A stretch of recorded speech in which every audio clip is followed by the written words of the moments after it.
प्रणाम भगवान। ओम श्री गुरुवे नमः। ओम अखंडमंडलाकारं व्याप्तं येन चराचरं तत्पदं दर्शितं येन तस्मै श्री गुरुवे नमः।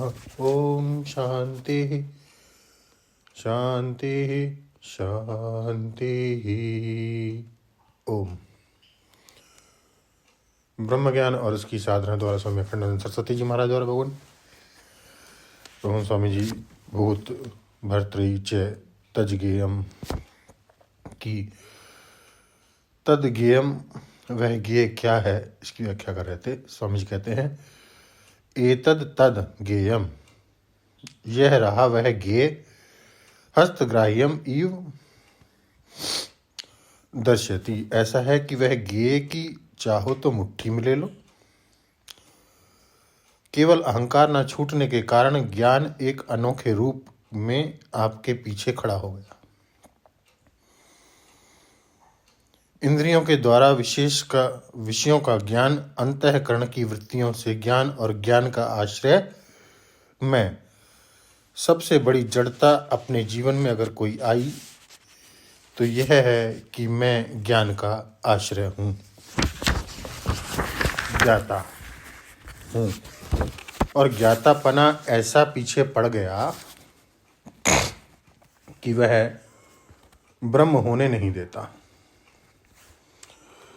देह इंद्रियों आदि के बीच रहकर भी जो जानते हैं उसके ज्ञाता होते हैं हम, और जो नहीं जानते हैं उसके भी ज्ञाता होते हैं हम। यह देह इंद्रियों का अंतःकरण का घेरा पट्टा टूटता ही नहीं है। सत्यानाश के कगार पर लाकर इसी ने खड़ा कर दिया। यह जो अहम का ज्ञातापना है वह नहीं छूटता है।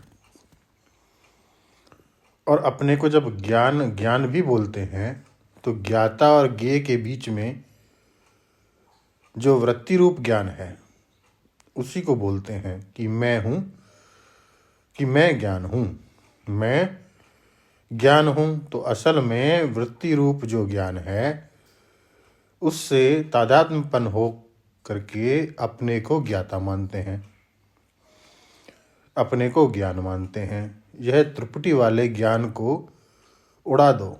ज्ञाता ज्ञान ज्ञेय इनकी सत्ता नष्ट भ्रष्ट कर दो और तुम अखंड ज्ञान स्वरूप हो। और जब तक अंतःकरण में बैठकर यह जागृत मेरा, यह स्वप्न मेरा, यह सुषुप्ति मेरी, यह वृत्ति मेरी, यह हो रहा है, तब तक भला क्या ज्ञान है। अविभक्तम च भूतेषु विभक्तम इव च स्थितम। संपूर्ण प्राणियों में और पदार्थों में, मिथ्याओं में और सत्यों में डरने की कोई बात नहीं है। व्यवहारिकों में और प्रतिभाषिकों में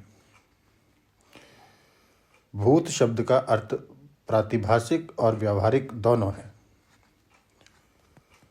और अलग अलग खुदरा माल जो बिकता है उसमें और पंच भूत जो थोक माल है उसमें भी अविभक्तम च विभक्तम इव स्थितम। बिल्कुल अलग रह कर के अलग सरीखा दिख रहा है। श्रुति कहती है देखो हम ऐसा तुम्हें अपना आपा दिखाते हैं, अपने आप को जानो और शोक मोह से मुक्त हो जाओ। कुल बात यह है कि चील कितनी ऊंची भी क्यों ना उड़े, गीध कितना ऊंचा भी क्यों ना उड़े, उसकी नज़र धरती पर पड़े मांस पर ही रहती है। ऐसे ही यह मनुष्य अपनी बुद्धि के पंख से कितना भी उड़े, उसकी नज़र परिच्छिन्नता पर रहती है और श्रुति परिच्छिन्नता को ही काटना चाहती है। कैसे कि अशरीरम शरीरेषु अनवस्थेश अवस्थितम महांतम विमुम आत्मानम मत्वा धीरो न सोचती, कठोपनिषद में आया है। पहले चाहिए धैर्य और बाद में हो जाओगे निशोक। धीर अधिकारी है, न सोचती फल है, और आत्मानम मत्वा उपाय है। माने अधिकारी धैर्यशाली पुरुष जो यह सब सहने को तैयार है। आत्मानम मत्वा आत्मज्ञान साधन के द्वारा न सोचती रूप फल को प्राप्त होता है, अर्थात शोक मोह से मुक्त हो जाता है। तो किम मत्वा, क्या जानकर शोक मोह से मुक्त होता है? तो श्रुति का विचार लेते हैं भगवान अगले सत्संग में। ओम शांति शांति शांति। प्रणाम भगवान।